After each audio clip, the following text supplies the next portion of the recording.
Akupunktura është një shkencë e mjekësisë që merret me studimin dhe regjistrimin e të gjitha informacionave të cilat organizmi ynë i jep në pika të caktuara dhe në sipërfaqe të caktuara.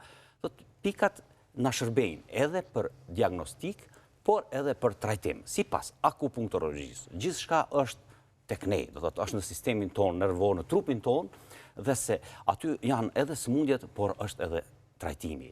Do të nevojitet një dituri e veçantë për të stimuluar këto pika, të cilat janë, siç tha më herët, shumë herët të zbuluara dhe të stërmësuara, të stërpraktikuara, dhe këto pika na shërbejnë edhe për diagnostik, por edhe për trajtim. Cila sëmundje, për shembull, ne mund të trajtohemi përmes akupunkturës?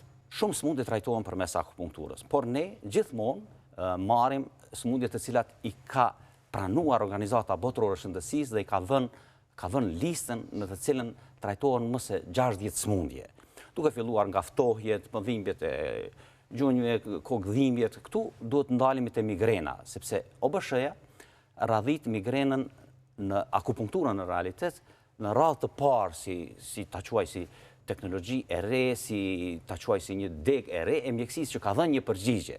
Do të mbi 80-90% jep akupunkturë. A keni ju personalisht përvojat e tilla të suksesshme sa i përket migrenës? Natyrisht pasi që ne vetëm i kemi kaluar 30 vite eksperiencë në akupunkturë, dhe ne kemi një eksperiencë të veçantë për akupunkturën. Sepse, sipas kinezëve, disa lloje të dhimbjeve të kokës trajtohen duke i trajtuar disa pika apo çrregullime energjetike të meridianeve. Për shembull, e kemi një trup këtu, mund është ta... Po, faleminderit.